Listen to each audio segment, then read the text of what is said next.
ചിക്കമംഗളൂരുവിൽ മരിക്കുന്നതിന് മണിക്കൂറുകൾ മുമ്പുള്ള ശ്രീനന്ദയുടെ ഒരു വീഡിയോ പുറത്തു വന്നിരുന്നു. ആ വീഡിയോ കൂടി നമുക്കൊന്ന് കാണാം. അല്പസമയത്തിനുള്ളിൽ ശ്രീനന്ദയുടെ മൃതദേഹം കടമ്പഴിപ്പുറത്തെ വീട്ടിലേക്ക് എത്തിക്കും. ആ ദൃശ്യങ്ങളൊന്ന് കണ്ടു. ഹലോ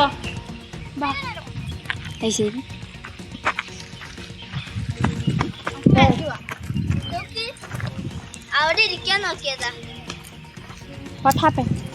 അവിടെ ഇരിക്കാൻ നോക്കിയതാ. നമ്മൾ വന്ന സ്ഥലത്ത് ഒന്നുമില്ല, ജസ്റ്റ് ഒരു സിബ്ലൈൻ മാത്രമേ ഉള്ളൂ. നമുക്ക് എവിടേക്ക് പോകും? നമ്മൾ മോളിക്കാണ്.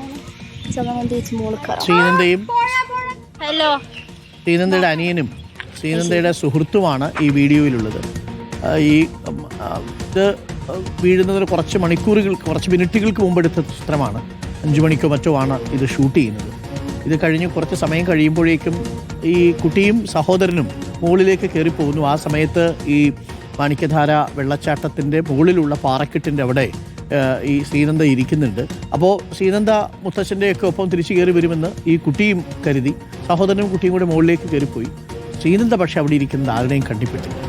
ഒടുവിൽ മുകളിലെത്തുന്ന സമയത്താണ്, പാർക്ക് ചെയ്തിരിക്കുന്ന സ്ഥലത്ത് എത്തുമ്പോഴാണ് 10 മിനിറ്റിനുള്ളിൽ തിരിച്ചറിഞ്ഞു, അയ്യോ ശ്രീനന്ദയെ കാണാനില്ല എന്ന് പറഞ്ഞ് തിരിഞ്ഞു നോക്കുമ്പോഴേക്കും ശ്രീനന്ദയെ കാണാനില്ല. പിന്നീട് തെരച്ചിൽ നടത്തിയെങ്കിലും 1000 അടി താഴ്ചയിലാണ് കുട്ടിയുടെ മൃതദേഹം കണ്ടെത്തിയത്. ഒരുപക്ഷേ ഒരു സെൽഫി എടുക്കാൻ വേണ്ടിയിട്ട് ആ പോയിന്റിൽ പോയി നിന്നതാവാം, കാല് വഴുക്കിയതാവാം. ഒരിക്കൽ കൂടി പ്രേക്ഷകരോട് പറയുന്നു, ഇത്തരം യാത്രകളിൽ ഒരു കാരണവശാലും അതിസാഹസികത നിറഞ്ഞ സെൽഫി ചിത്രങ്ങൾ എടുക്കാൻ നിൽക്കരുത്.